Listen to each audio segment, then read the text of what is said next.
Hey, this is Anney. And Samantha. And welcome to Stuff I Never Told You, a production of iHeartRadio.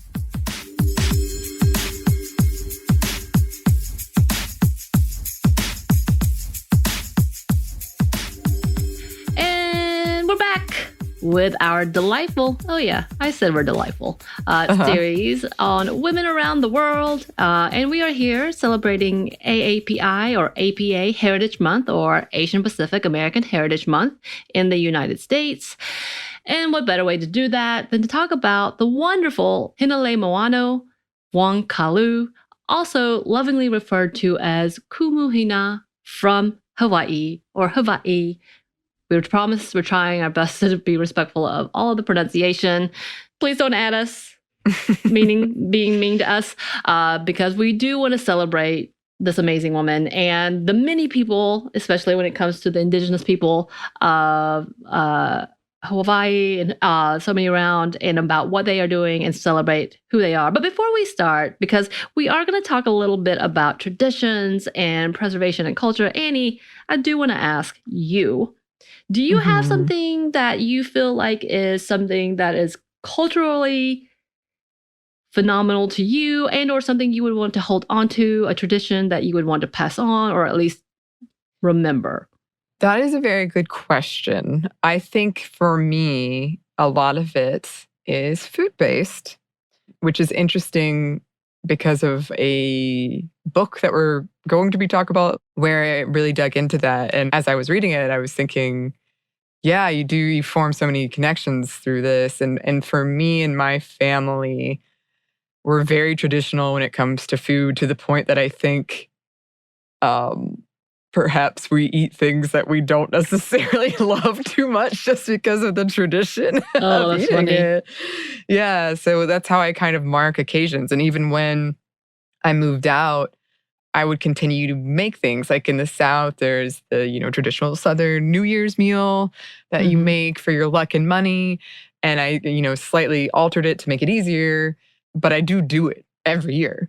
And so I think that's part of it. And I actually was lucky enough to spend Mother's Day with my mom, and she was talking about the food traditions in her family and how important it was to her. And now she has these memories with certain dishes of just like cooking all day and the smells being so good and being so excited and going on picnics with her family to eat these things, and how it was sort of a big event when they would cook certain things. So I would have to say it's probably food. My dad also had food things, but his were much more like, I don't know. His was much more, I just really like this and I grew up eating it, as opposed to a certain date, I suppose.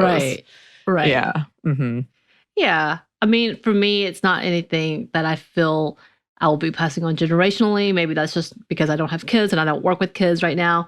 But typically, I had things growing up that was a lot nice, but it feels also like it got kind of now lost. Whether it's because the people who started the tradition passed away, so therefore we don't pick it up, or literally like we used to go for New Year's as a family, go up on top of this mountain. There was this giant boulders where we would actually do traditional things, very religious things. Also put like a time capsule-ish that we would come back the next year to look, but it got bulldozed and is now a suburb. So, no. So that tradition kind of went out the window because of that. So like things like that have caused for a lot of disruptions, which we're going to talk about in a bit, because the settlement and capitalism of that can destroy things. We know this, which we're not going to be all negative, I promise. But like I think for me right now, it's figuring out my ethnicity. And so following along Korean traditions to pick that up for myself. So doing things for Chinese or Korean New Year's, which are similar in the same date, but figuring those traditions out, what soups. I actually did the specific foods in honor of it, including like sweeping out the old year, all of these things, specific types of soups that they want you to eat, rice, cakes, tteokbokki type of thing. That I'm like, yeah, I want to pick this up for myself because I've never had that. So I would like that as a connection. And I find that beautiful. And I want to connect that part of myself to that. And again, beyond family traditions, my family did not do much other than religious things. That is no longer a part of my life. So it feels kind of, for the sake of doing it, I'll do it with my family, but I don't celebrate it on my own. But I do miss some of that. Like we used to do third Sundays would be a big deal because we would get the entire family. I'm talking entire cousins, aunts, uncles, all that come together under one place, eating a giant family Southern meal as a way to celebrate. And I kind of miss that. I also miss like all the good food, all the very country food. Yeah. But that was very based on religion and tradition and things. And then since the patriarch and the matriarch died in that family, we haven't done that. Of course, we've all gone our separate ways. It kind of happens that way in general. So I do miss those sort of. But now that with being an adult that does not agree with my family most of the time, I'm okay with not having that tradition. Yeah. You know? I will say my dad, now that I think about it, he loved movies and he loved entertaining people. So I feel like in my, fictional women section, maybe I'm sort of passing down. You're honoring that. Maybe.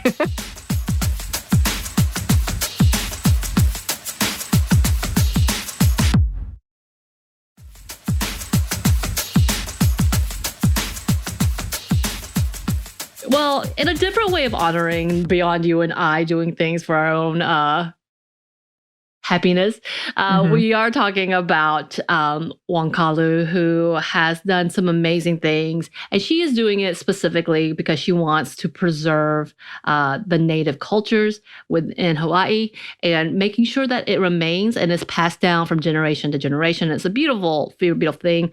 We know there's a really dark history when it comes to Hawaii and the way it was colonized and taken over and actually just technically still not supposed to be a part of the U.S. territories, but hey, if you want more information, there's so many podcasts about that, and you should absolutely dig deep because it's an ugly history that we need to know and never forget. But because of that, she is one who has made it part of her life to make sure that she is teaching the ways of the traditions and the cultures of the people of the native Hawaiian Islands. She was actually born in Oahu, and Wong-Kalu is a native Hawaiian.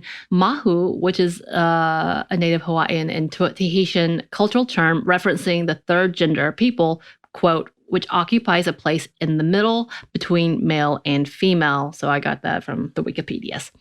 And who are typically seen as teachers or roles who are respected for their spiritual and social roles in the culture and teach different ways of life, preserving their culture, including hula dancing and spiritual chants and songs. So essentially what we see as the ritualistic traditions within the native Hawaiian communities, these beautiful dances, which if you don't know how to do it, don't do it because it's disrespectful. She is teaching this. According to some, Mahu can be dated to pre-colonial history of Hawaii and was noted to be priests, and they were noted to be priests and healers at the time. But due to colonization, some of the history has been whitewashed and even erased. But with Native Hawaiians like Wong-Kalu, or as she's lovingly termed, Kumohina, they are able to preserve the beautiful teachings and past traditions and teach it onto the younger generations. Right. And growing up trying to ignore what she has always known, that she wasn't as she was born, it was at the age of 20, Wong-Kalu embraced who she was and began her transition, taking on the name Hinaleimoana, or the goddess of the moon. She soon graduated from the University of Hawaii in Manoa, and there she began her journey in activism and advocacy. Wong-Kalu continues to be a mentor, teacher, advocate, and preserver for her community and her people. As a Mahu and trans woman, she has become a fierce ally for her community and for her culture, promoting, quote, cross-cultural alliances throughout the Pacific Islands. And that's according to her recent interview with kaianamomona.org. And I hope I'm not butchering it. I apologize if I am. And not only does she teach traditional songs and dances, but she writes and performs her music as well. And to add another title to her many professional tags, she's a filmmaker too. It's awesome. Yes. She did one in 2020, which got a lot of good accolades and good reviews. We need to look at all these films. Yes. She is the founder of Kulia Namamo, which was an organization seeking to improve transgender and Mahu Wahini's quality of life and health. She was also a teacher of the Kumu language at Leeward Community College. She soon would get involved with her community government as a candidate of the Office of Hawaiian Affairs, which made her the first transgender candidate for a statewide political office in the U.S., which is beautiful.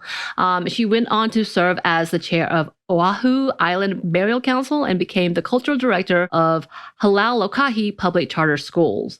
So she's doing a lot. And much like so many of the amazing women we talked about, she was featured in an award-winning documentary titled Kumu Hina. The documentary released in 2014 and follows her life as she teaches and preserves their native culture and teaches it to the younger generations. In it, viewers are able to see the beautiful mentorship she has with a young student who also identifies as, quote, in the middle and seek to join an all-male hula group in their school. And if you go onto the clips to watch any of it, you will see Wong-Kalu mentoring this young person and really encouraging them to be who they are and taking on the role and being a powerhouse in a community they may not feel welcome. So it's a really beautiful scene. It also follows her romantic relationship. I believe it's the beginning of their relationship with a young man, as well as her journey in meeting with her elders, the traditional Mahu who actually live together to seek guidance and mentorship. Yeah, and the film was well received and won the Frameline Film Festival Documentary Jury Award and the Audience Award for Independent Lens. It would also get the Outstanding Documentary Award from the GLAAD Media Awards. It was also made into a shorter children's version titled A Place in the Middle, which was used for classrooms and educational purposes. Her path and mission of preserving her culture and passing it down to younger generations has made her an icon among so many. Using song or mele, as she puts it, has been a key part of how she is teaching the traditions. She says in one of her interviews, many of us tend to recall what we heard. It's a part of our culture, and so singing helps us recall these memories and understanding. Mele, whether in chant form, mele haimanai, choir style, Western music with guitar, or ukulele, the idea is that that's how we pass down the message. And it's so true. Yeah, absolutely. I remember all the songs of childhood. And if you get a chance, please go and watch the beautiful documentary. It is a gorgeous portrayal of who she is and the community she is creating. But we couldn't leave an episode celebrating this wonderful warrior without talking about the many recognitions she has been given, including as the recipient of the National Education Association Ellison Onizuka Human and Civil Rights Award, Native Hawaiian Community Educator of the Year. She was also a White House Champion of Change, I believe in 2014, and was named by USA Today as one of the 10 women of the century from Hawaii. So that's a pretty big title. And of course, like I said, she is still doing films and getting a lot of accolades. I believe one of her films was actually recommended and recognized by the Oscars organization. So again, phenomenal work. And we did want to end with one stanza from her famous song. And because we cannot speak the native Hawaiian tongue, we're going to say the translated version, because we want to try to be respectful as much as we can. But it was also very beautiful in how they are proud of their land. And the song title, written by Wong-Kalu, is Kuhaheo. So it is also on YouTube if you want to go see the full version. It is gorgeous. So in the translated version, it says, "Stand proud, my Hawaii, band of warriors of my land. This is the dawn of a new era of our people, for my nation, for our Hawaiian society, and I shall give my all." Right. And that was just one small stanza. And it was so gorgeous that we had to say it in the translated version. But the actual version where they're singing it beautifully, you definitely should go and check it out because it is gorgeous. It is almost, it sends chills. Yeah. This is such amazing work. And so much stuff like for us to enjoy.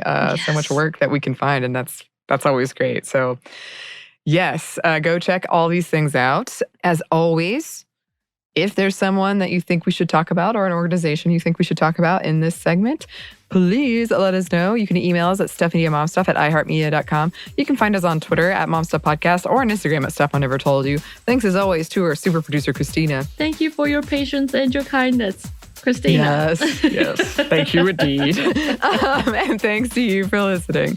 Stuff I Never Told You is a production of iHeartRadio. For more podcasts from iHeartRadio, visit the iHeartRadio app, Apple Podcasts, or wherever you listen to your favorite shows.